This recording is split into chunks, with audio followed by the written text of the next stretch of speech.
औरंगजेब ने संगीत की कब्र क्यों खुदवाई? एक ऐतिहासिक कहानी।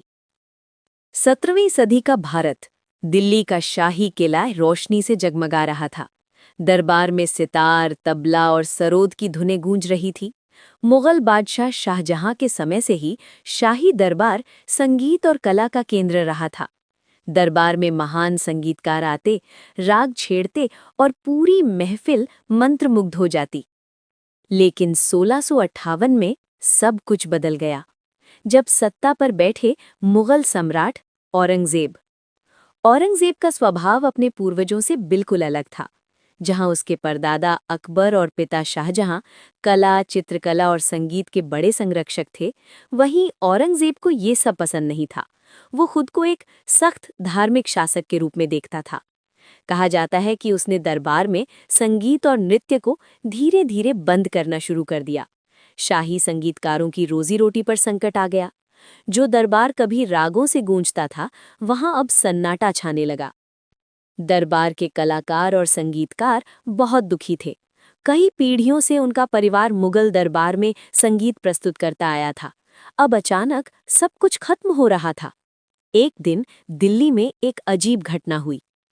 सुबह सुबह शहर की सड़कों पर सैकड़ों संगीतकार इकट्ठा हुए। उनके हाथों में तबले, सितार, तानपुरे और सरोद थे, लेकिन वे कोई संगीत नहीं बजा रहे थे। सबके चेहरे उदास थे। उन्होंने एक जनाजा तैयार किया था, लेकिन ये किसी इंसान का जनाजा नहीं था, ये संगीत का जनाजा था। संगीतकार उस जनाजे को लेकर सीधे शाही किले की ओर चल पड़े। रास्ते में लोग हैरान होकर ये दृश्य देख रहे थे। दिल्ली के गलियों में एक अजीब सन्नाटा और जिज्ञासा थी। जब ये जुलूस लाल किले के सामने पहुंचा तो शाही सैनिक भी चौंक गए।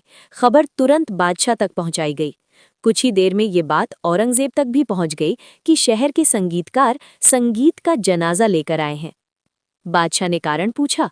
संगीतकारों ने कहा, जहांपना, आपने दरबार से संगीत को खत्म कर दिया है, इसलिए आज हम संगीत की मौत का मातम मना रहे हैं। हम उसे दफनाने आए हैं। ये सुनकर दरबार में सन्नाटा छा गया। कहानी के अनुसार औरंगजेब ने ये सुनकर एक तंज भरा जवाब दिया। उसने कहा, अगर संगीत मर गया है तो उसकी कब्र इतनी गहरी खोदो कि उसकी आवाज फिर कभी सुनाई न दे। ये वाक्य इतिहास में बहुत प्रसिद्ध हो गया। कहते हैं कि इस घटना के बाद संगीतकारों ने प्रतीकात्मक रूप से संगीत की कब्र खोदी और उसे दफना दिया। ये एक तरह का विरोध था जो उन्होंने अपने दुख को दिखाने के लिए किया। हालांकि इतिहासकारों के बीच इस कहानी को लेकर मतभेद भी हैं। कुछ इतिहासकार मानते हैं कि औरंगजेब ने दरबार में संगीत को कम जरूर किया था, लेकिन पूरे साम्राज्य में संगीत पर पूरी तरह प्रतिबंध नहीं लगाया था। कई प्रांतों में संगीत और कला पहले की तरह चलते रहे। इतना ही नहीं, कुछ ऐतिहासिक रिकॉर्ड बताते हैं कि औरंगजेब खुद वीणा बजाना जानता था, यानी वो संगीत से पूरी तरह अनजान भी नहीं था। लेकिन ये भी सच है कि उसके शासनकाल में दरबार की कला संस्कृति पहले जैसी नहीं रही।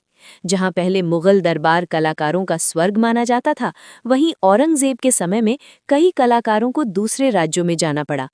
इसी कारण राजस्थान, बनारस और दक्कन जैसे क्षेत्रों में संगीत और नृत्य की परंपराएं और ज्यादा फैल गईं। कई कलाकार वहां के राजाओं के दरबार में चले गए और भारतीय शास्त्रीय संगीत की नई परंपराएं विकसित हुईं। आज भी इतिहास की किताबों और लोक कथाओं में संगीत की कब्र वाली ये कहानी अक्सर सुनाई जाती है। ये कहानी सिर्फ एक घटना नहीं, बल्कि उस दौर के संघर्ष की प्रतीक है, जहां कला और सत्ता आमने सामने खड़ी थी।